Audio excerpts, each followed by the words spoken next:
Hi కొన్ని సినిమాలు release అయిన రోజు మార్నింగ్ షో నుంచే బ్లాక్ బస్టర్ టాక్ తెచ్చుకొని కలెక్షన్స్తో బాక్స్ ఆఫీసుని హోరెత్తించి చరిత్రను తిరగరాసి ఇండస్ట్రీలోనే మైలురాళ్లుగా నిలిచిపోతాయి.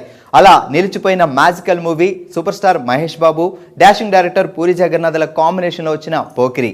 అయితే టాలీవుడ్లో ఒక హిస్టరీ క్రియేట్ చేసిన ఈ సినిమా వెనుక చాలా పెద్ద చరిత్ర ఉంది. 3 అక్షరాల పోకిరి వెనుక ఉన్న అసలు కథ ఏంటో ఇప్పుడు చూద్దాం. మహేష్ బాబు నటించిన బ్లాక్ బస్టర్ సినిమా అని మాత్రమే చాలా మందికి తెలుసు. నిజానికి ఈ సినిమా ఎంతో మంది హీరోలను దాటుకొని మహేష్ బాబు దగ్గరికి చేరింది. పవన్ కళ్యాణ్తో బద్రీ సినిమా చేస్తున్నప్పుడు డైరెక్టర్ పూరి మైండ్లో మెదిలిన ఒక థాట్ని ఉత్తమ్ సింగ్ సన్ ఆఫ్ సూర్యనారాయణ అనే పేరుతో రాసుకున్నారు. అయితే ఆంధ్రావాలా లాంటి డిజాస్టర్ తర్వాత ఆ స్క్రిప్ట్తో పవన్ దగ్గరికి వెళ్తే రిజెక్ట్ చేశాడు. ఈలోగా చిరంజీవితో సినిమా చేసే ఛాన్స్ వస్తే శ్రీకృష్ణుడు ఫ్రమ్ సురభి కంపెనీ అనే కథ రాసుకుని వెళ్ళి చిరుని అప్రోచ్ అయ్యాడు. కానీ అక్కడ టైం ఎక్కువగా పట్టేలా ఉండడంతో తను లైఫ్ ఇచ్చిన రవితేజని కలిసి కథ చెప్పడంతో రవితేజ సూపర్ అని గ్రీన్ సిగ్నల్ ఇచ్చాడు. అయినా కూడా సినిమా పట్టాలెక్కలేదు. ఈ కథతో సినిమా చేద్దాం అనుకునే టైంకి నా ఆటోగ్రాఫ్ ఆఫర్ రావడంతో అటు జంప్ అయిపోయాడు. ఇక తిరిగి విసుగొచ్చిన పూరి సోనూ సూద్ని హీరోగా పరిచయం చేద్దాం అనుకున్నాడు. కానీ బడ్జెట్లో తేడా కొట్టేయడంతో డ్రాప్ అయ్యాడు. చివరికి ఆల్రెడీ ఒక కథ చెప్పి ఫెయిల్ అయిన మహేష్ బాబు పూరికి కథ చెప్పే అవకాశం ఇచ్చారు. వెంటనే పూరి చిన్న లైన్గా ఉత్తమ్ సింగ్ కథ చెప్పారు. కథ విని సింగిల్ సిట్టింగ్లో ఓకే చెప్పిన మహేష్ హీరోకి ఉన్న సిక్కుల ఫ్యామిలీ బ్యాక్డ్రాప్ని మార్చమన్నాడు. అలాగే 1 ఇయర్ టైం కూడా అడగడంతో స్క్రిప్ట్కి మార్పులు చేసి ఇంకా టైం ఉండడంతో నాగార్జున హీరోగా సూపర్ సినిమా చేశాడు. పూరి చివరికి మహేష్ ఫ్రీ అయ్యి సినిమా చేయడానికి వచ్చినప్పుడు మహేష్కు ఉన్న 3 అక్షరాల సెంటిమెంట్ కూడా కలిసి వచ్చేలా పోకిరి అనే టైటిల్ చెప్పాడు పూరి జగన్నాథ్.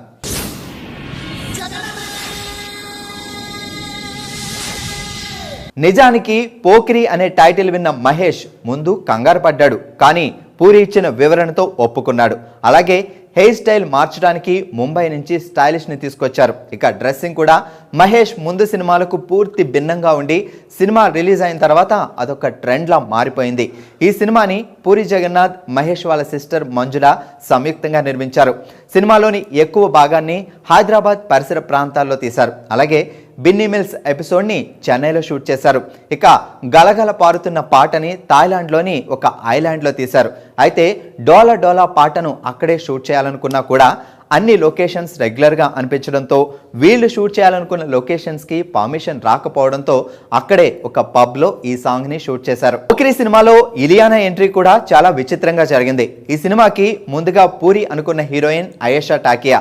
సో దాదాపు అన్ని ఫార్మాలిటీస్ పూర్తయ్యాక చివరి నిమిషంలో ఆమెకు ఏదో ప్రాబ్లం వచ్చి ప్రాజెక్ట్ నుంచి తప్పుకుంది. దాంతో దీపికా పదుకునేని అప్రోచ్ అయ్యారు. కానీ రెమ్యునరేషన్ సెట్ కాలేదు. దాంతో వెన్నెల సినిమాలో కనిపించిన ఫ్రెష్ ఫేస్ అయిన పార్వతీ మిల్టన్ని సంప్రదిస్తే సినిమాల్లో కొనసాగాలని లేదని చెప్పిందట. ఇక బాలీవుడ్ క్వీన్ కంగనా రనౌత్ని అడిగితే గ్యాంగ్స్టర్ సినిమాలో బ్యాలెన్స్ వర్క్ కోసం డేట్స్ ఇచ్చేశానని, కాల్ షీట్స్ ఖాళీగా లేవని చెప్పిందట. దాంతో ఎవరి దగ్గర దేవదాసులో ఇలియానా స్టిల్స్ చూసిన పూరి జగన్నాథ్ ఆమెను హీరోయిన్గా ఫిక్స్ అయ్యారు. మహేష్కి చెప్పడంతో మహేష్ కూడా గ్రీన్ సిగ్నల్ ఇవ్వడంతో పోకిరి సినిమా పట్టాలెక్కింది. పోకిరి సినిమా షూటింగ్ మొదలుపెట్టిన కొత్తలో జగన్ వర్కింగ్ స్టైల్ని చూసి కొంచెం కంగారు పడ్డాడట మహేష్. ఎంత పెద్ద సీన్ అయినా సింగిల్ టేక్లో ఓకే చెప్పేవారట. ఆల్మోస్ట్ చాలా సీన్స్ సింగిల్ టేక్లోనే ఓకే చేసేశారు. ఒక వారం తర్వాత ఎడిట్ రష్ చూసిన మహేష్కి జగన్ వర్కింగ్ స్టైల్ అర్థమైంది. సినిమాని అతను చేస్తున్న యాంగిల్లో తీయడానికి అన్ని రకాలుగా కోఆపరేట్ చేశారట సూపర్ స్టార్ మహేష్ బాబు. దాదాపు 100 వర్కింగ్ డేస్లో మొత్తం సినిమాని కంప్లీట్ చేశారు. మహేష్ నటించిన సినిమాల్లో అతి తక్కువ రోజుల్లో షూటింగ్ కంప్లీట్ చేసుకున్న సినిమా పోకిరి.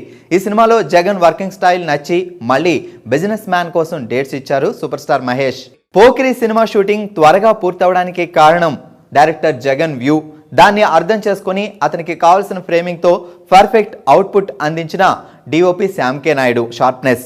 అప్పటికే పూరితో చాలాసార్లు పనిచేసిన శ్యామ్ పోకిరిని మరింత కేరింగ్తో తీశాడు. అయితే జగడమే సాంగ్ షూటింగ్ సమయంలో శ్యామ్ ప్రసాద్ ప్రభాస్ సినిమా మున్నా షూటింగ్లో బిజీగా ఉండడంతో ఆ పాటని మరో ప్రముఖ కెమెరామ్యాన్ కేవి గుహన్ షూట్ చేశారట. అలాగే పూరి సినిమాలకు ఎడిటర్ అయిన మార్తాండికే వెంకటేష్ చాలా స్టైలిష్ కట్స్తో సినిమాని చాలా క్రిస్పీగా రెడీ చేశారు. జనరల్గా పూరి జగన్నాథ్ సినిమాలకు చక్రి మ్యూజిక్ అందించేవారు. వాళ్ళ కాంబినేషన్లో వచ్చిన అన్ని సినిమాల ఆడియో ఆల్మోస్ట్ హిట్. అయితే పోకిరి సినిమాకి మహేష్ తన ఫేవరెట్ మ్యూజిక్ డైరెక్టర్ అయిన మణి శర్మ పేరుని ప్రపోజ్ చేశారట. పూరి కూడా మణి శర్మతో బాగా సింక్ అవడంతో అదిరిపోయే ఆల్బం రాబట్టుకున్నాడు. అయితే ఈ సినిమాలోని గలగల పారుతున్న గోదావరి సాంగ్ని పాత తెలుగు సినిమా, అది కూడా సూపర్ స్టార్ కృష్ణ సినిమా అయిన గౌరీ నుంచి తీసుకున్నారు. ట్యూన్ని అలానే ఉంచేసి లిరిక్స్ని, ఇన్స్ట్రుమెంట్స్ని మార్చారు. ఇక దేవుడా సాంగ్ ట్యూన్ అయితే రికీ మార్టిన్ ఫేమస్ ఆల్బమ్ జలేబా నుంచి కాపీ చేశారని ఆరోపణలు కూడా వచ్చాయి. మొత్తం మీద సినిమా రిలీజ్ కాకముందు యావరేజ్ అన్న ఆడియో కాస్త సినిమా విడుదలైనాక ప్రతి చోట రిపీట్ మోడ్లో ప్లే అయింది. బ్యాక్గ్రౌండ్ స్కోర్లో తను మాస్టర్ అని ఈ సినిమాతో మరోసారి ప్రూవ్ చేసుకున్నారు మణి శర్మ. స్క్రిప్ట్ స్టేజ్ నుంచి ఎన్నో అడ్డంకులు దాటుకుంటూ పూర్తయిన పోకిరి ఏప్రిల్ 28, 2006లో వరల్డ్ వైడ్గా గ్రాండ్గా రిలీజ్ అయింది. మొదటి షో నుంచే బ్లాక్ బస్టర్ టాక్ తెచ్చుకొని బాక్స్ ఆఫీస్ దగ్గర చెలరేగిపోయింది. కలెక్షన్ల ప్రవాహం మొదలైంది. అప్పటి వరకు ప్రిన్స్గా ఉన్న మహేష్ బాబుని సూపర్ స్టార్గా మార్చేసింది. 75 సంవత్సరాల తెలుగు చలనచిత్ర చరిత్రను తిరగరాస్తూ ఏకంగా 40 కోట్లకు పైగా కలెక్ట్ చేసింది. జస్ట్ 10 నుంచి 12 కోట్ల వ్యయంతో రూపొందిన ఈ సినిమా కేవలం థియేటర్ షేర్స్ పరంగా 42 కోట్లు కొల్లగొట్టింది. నైజాం ఏరియా కొనుక్కున్న డిస్ట్రిబ్యూటర్ దిల్ రాజు పంట పండింది. ఒక నైజాంలోనే 12 కోట్లు కలెక్ట్ చేసింది. మొత్తంగా 66 కోట్లు వసూలు చేసి తెలుగు సినిమా వైపు అంతా ఆశ్చర్యపోయేలా చేసింది పోకిరి సినిమా. 2006 సంవత్సరంలో విడుదలైన పోకిరి ప్రభంజనం మామూలుగా సాగలేదు. అప్పటి వరకు ఉన్న అన్ని రికార్డ్స్ నామరూపాలు లేకుండా పోయాయి. 300 సెంటర్లలో 50 రోజులు, 200 సెంటర్లలో 100 రోజులు ఆడిన ఏకైక సినిమా పోకిరి. ఆ తరువాత కూడా పోకిరి ప్రభావం గట్టిగానే కొనసాగింది. 63 కేంద్రాల్లో 175 రోజులు, 15 కేంద్రాల్లో 200 రోజులు సెలబ్రేషన్స్ జరుపుకుంది పోకిరి.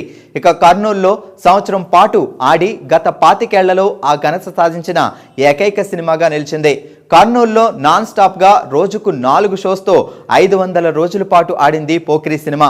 ఆ ఒక్క థియేటర్లోనే దాదాపు 60 లక్షలు కలెక్ట్ చేసింది.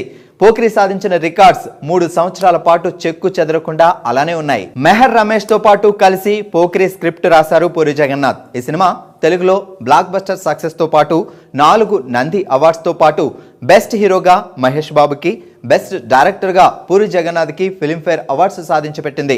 ఒక తెలుగులోనే కాకుండా హిందీలో సల్మాన్ ఖాన్ హీరోగా వాంటెడ్ పేరుతో, తమిళంలో పొక్కిరి పేరుతో విజయ్ హీరోగా తెరకెక్కి ఘన విజయం సాధించింది. అంతేకాకుండా కన్నడ, బెంగాలీ భాషల్లో కూడా రీమేక్ అయి అక్కడ కూడా సూపర్ హిట్ టాక్ ని సంపాదించుకుంది. ఓవరాల్ గా ఈ ఒక్క సినిమా అన్ని భాషల్లో కలుపుకొని 250 కోట్లు కలెక్ట్ చేసింది. కానీ ఒక కమర్షియల్ సినిమా ఇంత పెద్ద విజయం సాధించడం వెనుక రచయిత పూరి జగన్నాథ్ ప్రతిభ ఎంత ఉందో అర్థమవుతోంది. Hero Mahesh Babu, director Puri Jagannath, heroine ఇలియానాల ఫేట్ ని, పొజిషన్ ని మార్చేసిన సినిమా పోకిరి.